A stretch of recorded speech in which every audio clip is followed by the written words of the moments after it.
Bonjour Jean-Christophe. Bonjour Vladimir. Merci de votre présence une nouvelle fois ici à l'Ordre de la Libération, dans le cadre du livre qui vient de paraître aux éditions Talendier, qui s'appelle « Ils étaient 1038 ».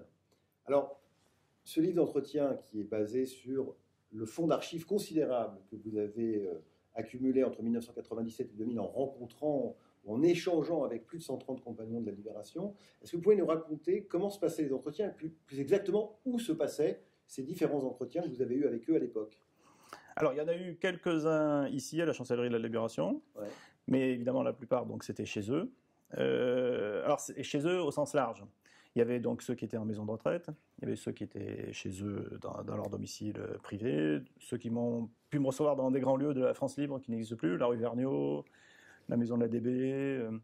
Mais donc, ce qui est le plus intéressant, c'est évidemment leur domicile, parce que ça montre la grande mixité des compagnons. Il y avait toute une légende disant les compagnons ont tous eu une carrière fantastique, ils ont tous été pistonnés par le général. Pas du tout. Donc les compagnons, ça allait du grand appartement parisien, très grand appartement parisien, donc grand ministre, grand homme d'affaires, etc., au tout petit pavillon de province, de banlieue. Donc j'ai pu faire toute la grande banlieue, le centre de la France, le sud-ouest, le sud-est, c'est un peu partout. Donc c'est vraiment des lieux très très très variés. Illustration de la diversité des compagnons. Est-ce que parmi ces lieux que vous avez visités à cette occasion, il y en a un qui vous a plus marqué que les autres? Alors il y en a un qui m'a marqué du côté même picaresque. C'est un compagnon qui habitait dans la très grande banlieue parisienne, qui habitait une maison, il faut le dire, un peu, un peu délabrée, pas très entretenue en tout cas. Donc il me recevait généralement tard le soir, ça a d'importance, donc il faisait nuit. Donc je rentrais ma petite voiture dans sa maison non éclairée. Donc je trouvais le compagnon in fine qui déboulait de je ne sais pas où, parce que donc ce n'était pas allumé, qui me recevait dans des circonstances un peu particulières. Bon, enfin, l'entretien se passait généralement très très bien.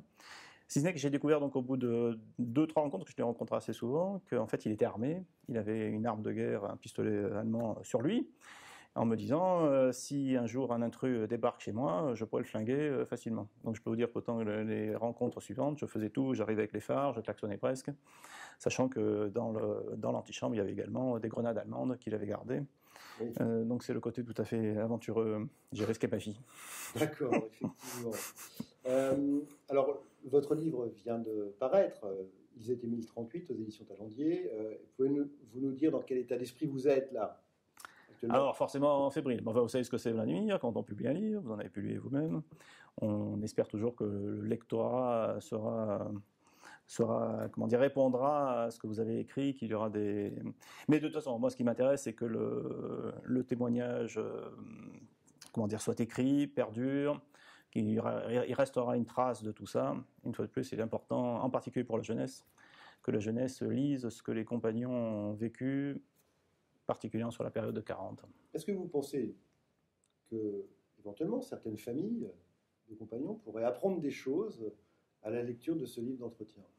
Alors c'est très possible, parce que autant je vous disais que certains compagnons, lorsque je les rencontrais, leur famille venait en disant on va écouter enfin ce qu'a fait papa ou mon mari, autant certains compagnons étaient une fois de plus très discrets, donc ils n'ont parlé qu'à moi. Donc ils n'ont jamais raconté à leur famille ce qu'ils ont fait, en particulier ceux qui ont témoigné de manière écrite. Donc il est possible que les familles en apprennent un peu plus.